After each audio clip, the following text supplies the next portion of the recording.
I've tried countless times to put into words the adventures we go on and the situations we get into, and I just can't seem to do it. So we're going to show you. We're an international auction company specializing in all things vintage power, antique tractors, vintage cars and trucks, motorcycles, signs, and memorabilia. We're not just auctioneers, we're collectors with a passion for every item we sell. But it's not just about the items, it's also about the people. We get to experience, share, and tell the history of our past. Every day is different in the auction industry. You just never know what's coming next. This time, we're on the road with Alex in Kansas, and back in Ohio with Roger. So we're just inside Marion, Kansas here. We're gonna go visit the Lit Key collection and kind of check it out for the first time. We haven't been there in quite a few years, so this looks like it. Drum driver Gray. This is not Alex or Aumann's first auction in Kansas. They've conducted dozens of auctions in the Sunflower State. It's not even the largest auction they've conducted in Kansas. The Sylvester auction was over 3 days with thousands of vintage and antique items. It was a massive undertaking. The Lit Key collection won't be easy either. There's thousands of items spread out over several acres and packed away in half a dozen buildings. Alex has been here before, but it's been a few years, and you never know what you might have missed. Alex met Glenn in the driveway, and then they headed to the first building. We've given a lot of tours over the years, and that's part of the heartbreak that I'm going to go through, because I enjoyed, as my dad did too, enjoyed so much letting people experience the agricultural history of America that collecting is all about. Right. You know, it's not just scraping the rust and making things run after they've been sitting for 70 years in a hedgerow, but it's the idea that we want to share history and share the experience with the next generation, because all they know at this point is GPS and computerized Auto steer and auto start and right, everything else. Right.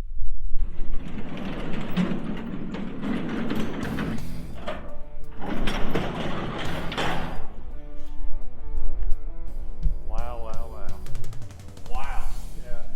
I just cannot believe the amount of cast iron seats. Well, when he was just married in '48, he said his dad had about 4 or 5 cast iron seats up in the granary. Mm-hmm. And Dad was not a collector yet at that time, but he just knew that he wanted to hang on to those seats. And maybe that sparked some interest, and then it was years later, probably in the mid '60s, where he actually started pursuing collecting cast iron seats. You wouldn't think something you sat your butt on would be a hot collector's item, but they are. Collecting cast iron seats is a treasured pastime for thousands of collectors all over the world. There are about as many companies that made cast iron seats as stars in the sky. Most look similar, but a few companies had some unique ideas on where to sit your butt. It depends on the quality and rarity, but some of these seats bring thousands of dollars. Yeah, these are not restored. These were put in this position shortly after the shed was built. So they have been in this position and not moved for the last, I'm going to guess, it's almost 50 years. Wow. They're not restored. They're just the way we found them in somebody's hedgerow or in their barn. And there's one in the row, the very last one, would start up, not today, but we backed it in there on its own power. The rest of them, we needed some help. Is that a beaver or? That's a hydra. It is a hydra. That's a hydra. That'd be like 1537, what they call it. 1527. You're right. You'll see the one that went through our shop fire in '76. Dad restored one of these in perfect condition, and it was one of his early restorations. And as a 12-year-old kid, I got to run it at the first threshing show at Hillsboro, just 9 miles down the road. I was a proud kid sitting on there and working that engine back and forth, how it slides on its rail. I bet. To shift to change speed. and it was just a very, very nice restoration. The only thing we have left of it is this canopy, which Dad had taken off because it didn't fit in his garage where he was going to tinker on it. So it was sitting in that garage. You came past the slab when you drove on the yard. And I was teaching school at Breen Academy in December, or whatever day it was, in 1976. Got a phone call that the shop was on fire. And I made it home in record time to see the last of the building fall down on everything that was in the building. And in there was a completely restored, let's say again, 1527 Hyder. So that was a heartbreaking day. But the canopy was survived because he'd taken it off just before he put the Hyder in the building. But you'll see that tractor outside, and it's a little swayed out from the heat, but it's still restorable. There's no question that tractor is very restorable. Well, yeah. And you know the Waukesha engine that's in it, yep. That's pretty desirable. Yeah. There's quite a few tractors over the years that use that same engine. Despite the condition of this tractor, it still has some value to collectors, who can strip off parts to complete their own projects. When we come back, Glenn continues his tour, and we check out what Roger is up to in Ohio.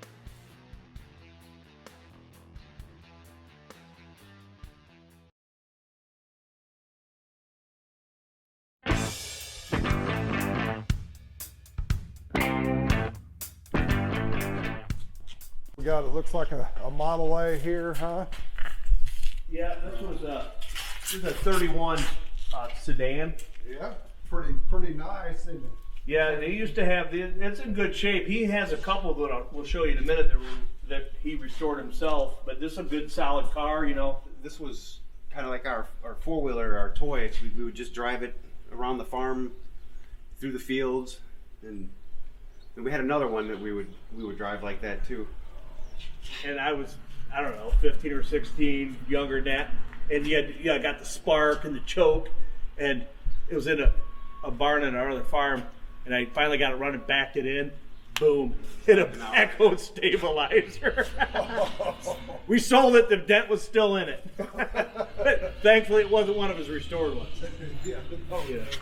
Well, it looked like you got one covered up there. You know, that's a 20, what is that, 31 Roadster. But that one belonged to our grandpa, and that's the one we're going to keep. Okay, so this is the... That's the first car that he redid. It was our grandpa's first car. Oh, no kidding. Yeah. That's awesome. Yep. So we're keeping one to drive around ourselves. Yeah, I totally understand. That's a But yeah, great he story. restored this when we were just little kids in the early 1980s. Oh, no kidding. Yep. Wow, this thing's cool, isn't it? He used to take these into the parades on the 4th of July until he got the pedal tractors, and then he kind of ran out of drivers. Started in on those. Yeah. Huh? Wow. Well, that's cool. That's awesome. Yeah, when we were younger too, in high school, me and Mark would both drive a Model A in the parade. He'd have 5 or 6 of them in there. Neat. Yeah. Looks like we got another one down here, another Model A, huh? Yeah, this is a 28 Phantom. I think the 4-door convertibles Okay. are kind of a rare car. And just like the Roadster, he redid this one himself. In fact, when he bought it, I went with him, and it was all in pieces, and he put it back together and sandblasted and painted and worked on the engine. And I think he did this one in the mid 1980s also. Oh man, what's this over here? You got a truck, huh? Model A truck? Yeah, 29 Roadster. It's Actually, it's a convertible. I believe this is the last one that he redid. This one, he probably redid this one late 80s. We used to, in fact, we would go to car shows and stuff with him a little bit in the 1980s, but he kind of stopped doing the Model A's when he bought this farm because he redid the barns and the house and you know, the fields. So that kind of took his attention in the early 90s when he bought this place. Aumann Auctions is no stranger to selling vintage vehicles. Over the years, they've sold everything from brass-era cars to vintage World War II Jeeps. What's this contraption here you got? You know, that's one of the early lawnmowers. I believe it's a Craftsman. Oh, really? Yeah. Yeah, I think it is. Yeah, It's marked on the front. Yep. That's a $234 in 1953. Well, that's pretty cool, man. That's early, isn't it? Look at Look at the pegs. Look like an old motorcycle with the highway pegs, didn't it? Yeah, we got some more Model A parts here, and I we'll talk about this trailer in a minute if you Yeah, I was want. going to say I recognize that trailer because last time I was out here, it was full of pedal tractors. How many do you think he had on there, Mark? Oh my! I don't know. A 50 or bunch. 60? Yeah, you know what? It was a really good trailer for parades. You It know, really was. yeah. And he actually, this barn, I think he kind of built it to put his toys and stuff in it. He had probably 500-600 pedal tractors, and it was full. I think I talked to Kurt, a couple years ago, and we were getting ready to do it, and then we had COVID-19, which pushed us back, Right. almost a year. And I remember when you first came, I know you guys were kind of excited, 800 pedal tractors. Yeah. And I'm, when you finally got here, I knew it was a good collection before, but you brought somebody else with you. Yeah. Initially, the first time I came by Yeah. myself. When- Yeah. But when you came out here that first time, the way you were walking around the pedal Yep. tractors, I knew it was a real good collection. Yep. No, Yeah, it you was really, good. you looked like a 10-year-old kid in a candy Oh, store. I You were, was. I you were. was. Oh my gosh! Look at this and look at that. Yeah. Well, Yeah. see, that's me though. That's my passion because I collect too. Yeah. I'm a big John Deere memorabilia collector, but I also have a few pedals and a few toys and things too. It's been a good experience and everything for us as well. Like you said, for you guys. But what else we got here in the corner? Well, I think it's in Cleveland. Cleveland? No kidding. That's And we pretty actually neat. have the original manual. with Oh, this. you do? We do. Didn't you say you had some more still? You want me to? Look Yeah, at? we've still. Oh, the meat market. Yep. The meat market. 2 miles Yeah, that's down the what- road. okay. That's the last stop. All right. Well, I'll follow you down there.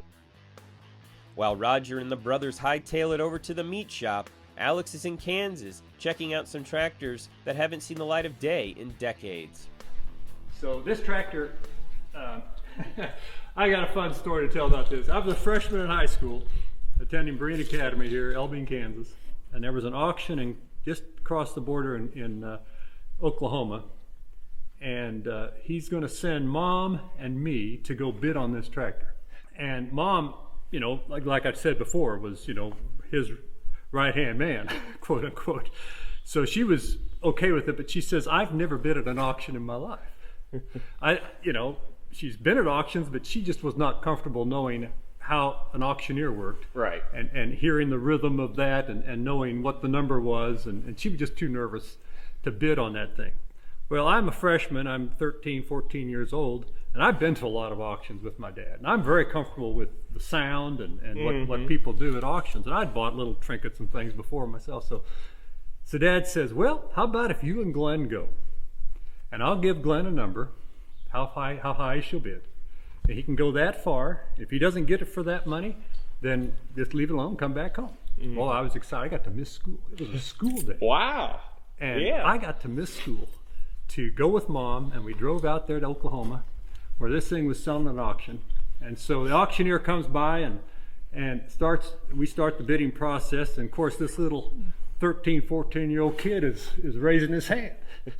And that kind of got the crowd going. They thought that was kind of cute. It might have even helped us get the bid, I'm not sure.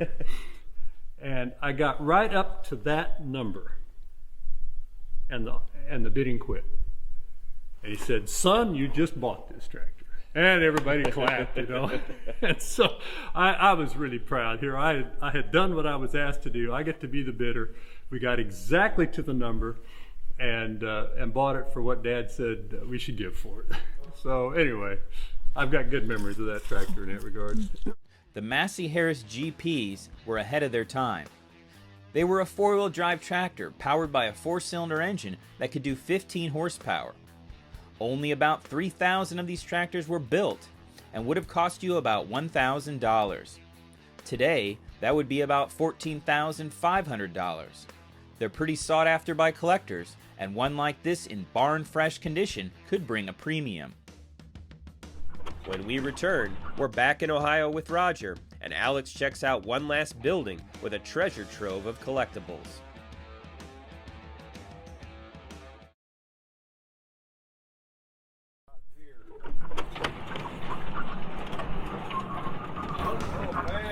Take a look. It looks like everybody's been in here forever. Oh, what do we got here? We got an old Oliver.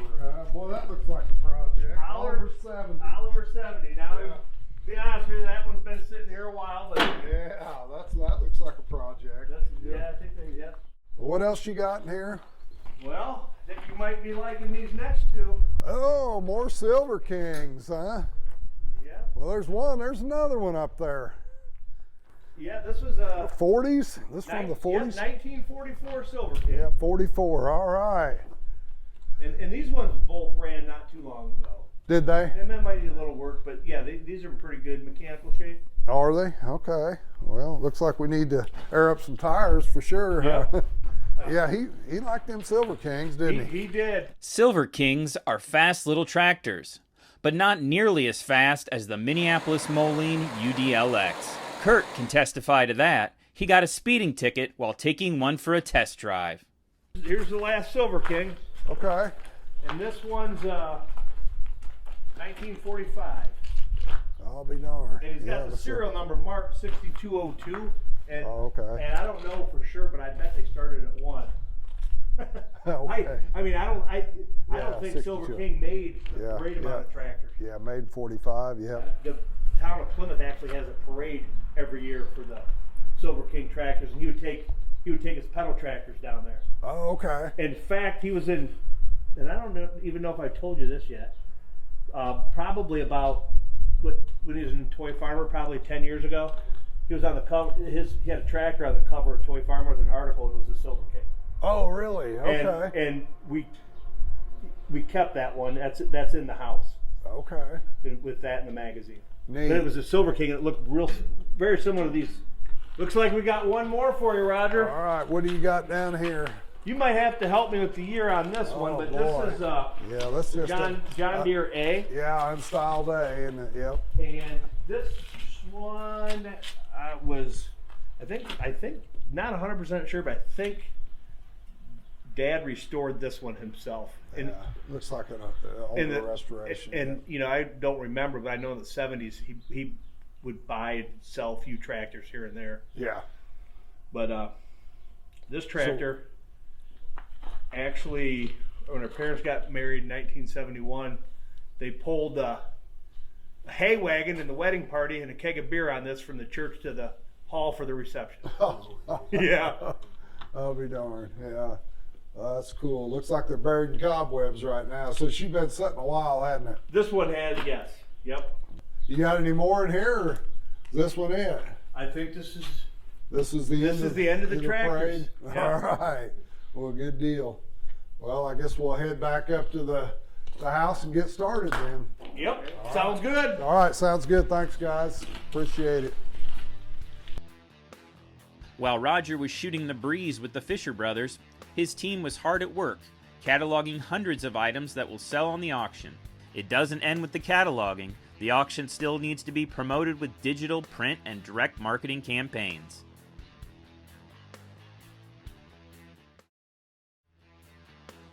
Back in Kansas, Glenn and Alex are out in the pasture, where dozens of implements and historical pieces are scattered about. The task to sell these items seems daunting, but the Aumann team has seen challenges like this before. It'll take a lot of hard work and planning to make this auction a success.